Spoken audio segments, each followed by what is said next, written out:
the age of 21 will continue. Tradition, shuffles and bones, and the boogie started. The law has failed time and time again. We are angry. For students to showcase their talent.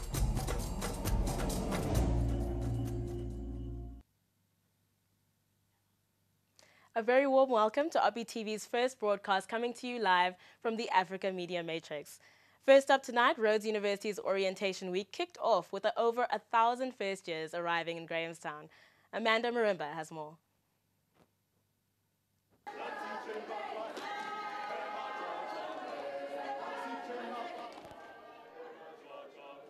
This week, Rhodes welcomed its new first-year students to campus.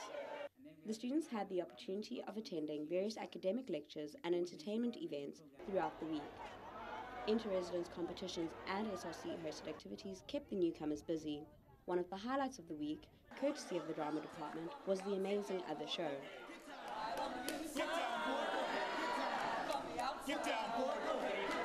No, man, I watch real soccer, not banana soccer. So what soccer are you talking about? The Man U Arsenal game, obviously. Oh yeah, Van Persie's goal was so sick. Oh, he's got some super disky skills. Away! The show, designed by the drama department's Alex Sutherland, is targeted at first-year students who will encounter some of the challenges that are acted out by the performers.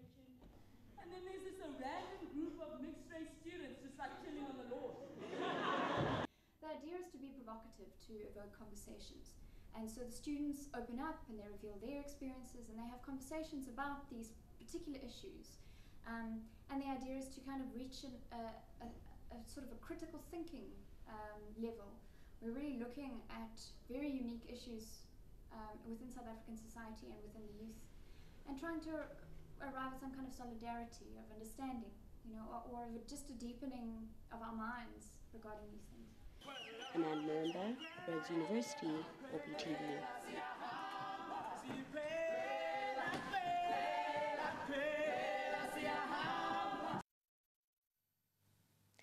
In the first year since Nelson Mandela's passing, community leaders and residents in Grahamstown will be forming a human chain that extends across the town. The chain is intended to symbolize unity and addressing the social, racial, and economic gaps that Madiba sought to close. The idea for a human chain was conceived last year by Anglican Archbishop Thabo Makgoba. Mandela Day saw over 5,000 people in Cape Town link hands to symbolize Madiba's vision of a unified, non-racial South Africa. Following this event, the Archbishop called on universities to bring together communities, schools and local government to recreate this symbolic event. Rhodes University has taken up the challenge and is working with numerous community partners to realize this event. We're having the Human Chain on the 21st of February, so just nationally it is the month where we celebrate Nelson Mandela's release, and this year would mark the 24th year that he was released from Robben Island.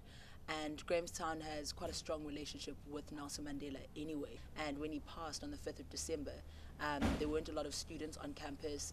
Many young people were not at school because they're on holiday, and so it wasn't the right time for us to have any kind of memorial or remembrance when he passed, and so we thought February would be the ideal time. The chain will link from Ngame Street to the Drosti Arch outside Rhodes, creating a symbolic chain kilometers long.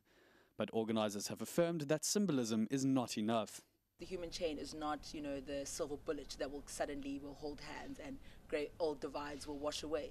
But really it does mark the commitment that we all would like to make of actually working towards this.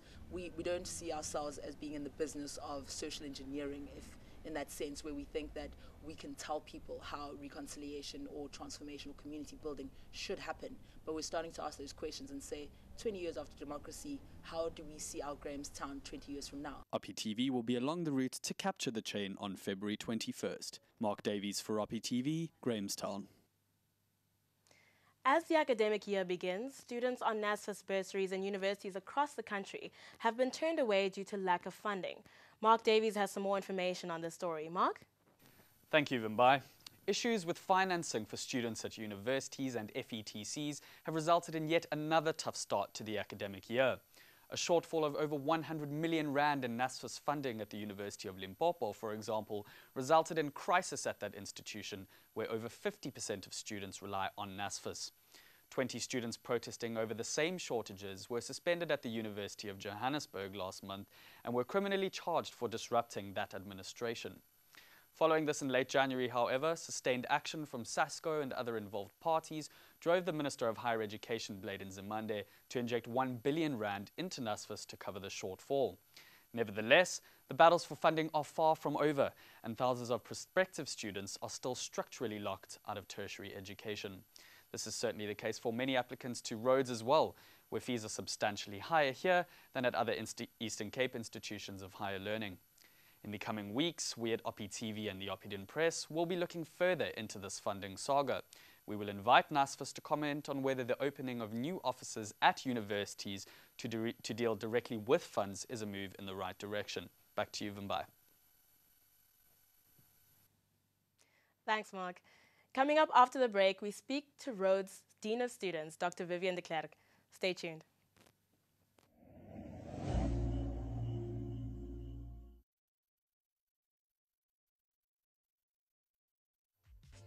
"2014 has arrived and the Oppidan Press is keeping you in the know.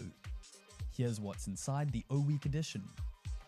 Prominent anti-harassment officer Larissa Klasinger departs from Rhodes after a controversial battle with the university.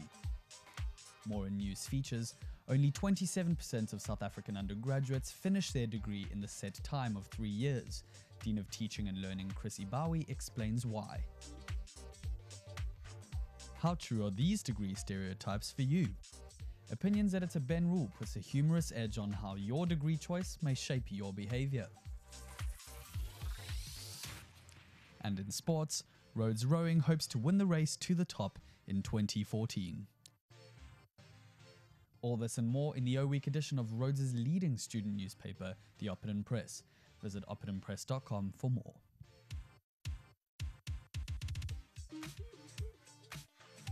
Hello, we're Melna. You're watching Oppi TV. This is Canterbury Annex, and you're watching OppiTV. This is Graham House. This is Graham House, and you're watching Oppi TV. Sincerely House, Oppi TV. We are Ruth First, and you're watching Oppi TV. This is Jan Smart's House reporting for Oppi TV. We're Rosa Parks, and you're watching Oppi TV. We're watching Oppi TV. Oppi TV. Let's go. 2014 marks the initiation of the Ngidana Residence Peer Mentorship Program, which aims to help first-year students at Rhodes adapt to their new environment with the help of their peers. A workshop for mentors was held to create a fun space for discussion and introduction to some of the senior mentors involved. Administrator Greg Wilmot had this to say about Ngidana. I think it's a long-term program that has a lot of potential for Rhodes students coming in first year, and to develop also the mentors who are running the program, them to be able to interact with younger students and to be able to impart valuable advice, so that it becomes not only a CV builder, but also personal growth that they can experience.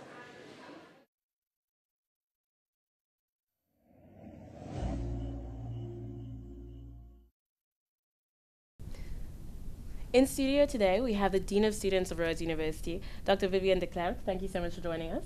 It's lovely to be here. Wonderful. How's your week been going? Hectic. Busy. As expected? As expected, yes. We were ready, I hope. Wonderful. So let's start our conversation on societies. For our viewers, there are over 80 clubs and societies at Rhodes University, as evidenced at the Societies Extravaganza. Now, could you comment on how important you think it is for students to participate in these societies for their own personal growth and for their academic well-being? Yes, the secret is in the balance.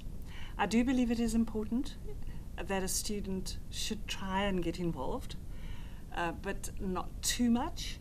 And in my opinion, join a society and do it properly, or don't bother at all. I've seen too often how students sign up for 3 or 4 societies. They listed on their CVs, I have been in the following societies.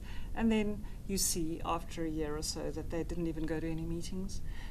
They paid their dues. They achieved 0. So I think there's more value to be had from joining one society and being a truly active member of that society than joining 3 or 4 and being a useless appendage. That's my opinion. Okay. And let's just move on to academics. So the Ndledana Peer Residence Mentorship Program is starting this year. Could you comment on what exactly that is and what the outcomes you're hoping would be? It's a pilot project. We're launching it. It's very close to my heart. It means we help each other.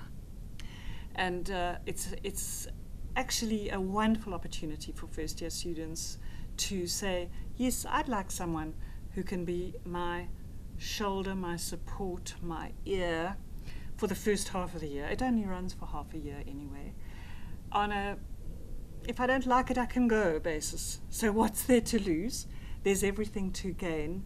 And I wish, when I started as a Rhodes student, that I could have had a mentor. I really do wish that, because it's an excellent added support structure and advice and friendship possibility offered there for nothing, just about 45 minutes a week.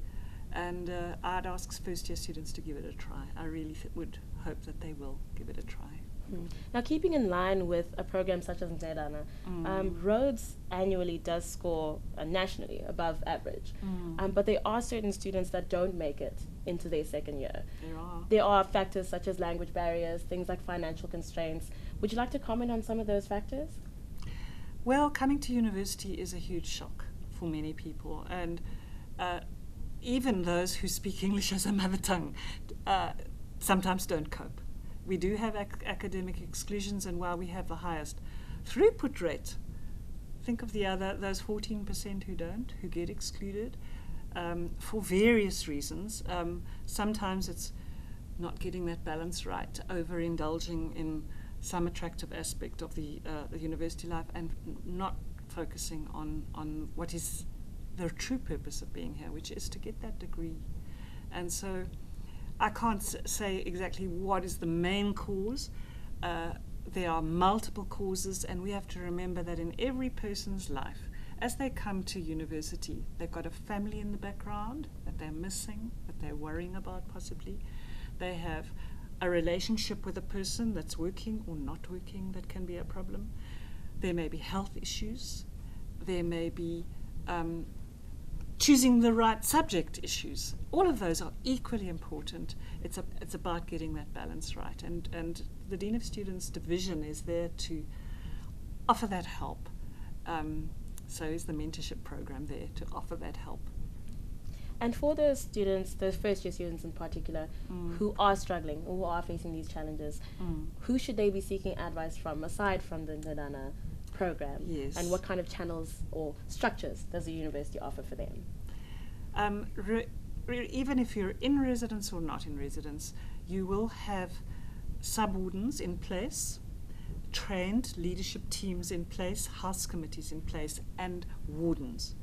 And so don't forget they're there, they're experienced, they've heard it all. They know what can go wrong, they can deal with things confidentially. And then, of course, there's an entire academic staff out there who also are totally human, and I think would love sometimes to get to know a little bit more about the real student behind that face in their lecture theatre. It's a small enough university that if you as a student make an effort, you will be met halfway. So there's no one who's not approachable if you're in a crisis. Really, students need to know that. All they've got to do is put their hand up, and they will be helped. And lastly, Doctor, do you have a message for the first years of 2014 at Rhodes? I have a very special message for these students. It may, not everyone knows, but I am retiring in the middle of the year. I've decided that I need a new challenge in my life, and I will be 60, and so I will be going in July. And so this is my last intake, as it were, that I have been responsible for the orientation of and the settling down of. They have a special place in my heart. They will always have a special place, the G14s. And I wish them well. I wish them a special warm welcome as we both, the students and myself, embark on a new journey. I've got mine, they've got theirs. Best of luck to them. Wonderful. That was the Dean of Students of Rhodes University, Dr. Vivian de Klerk. Thank you so much for joining us. My pleasure, thank you. Great. Thank you for watching our premiere OppiTV broadcast. Much more will be coming your way soon. Cheers.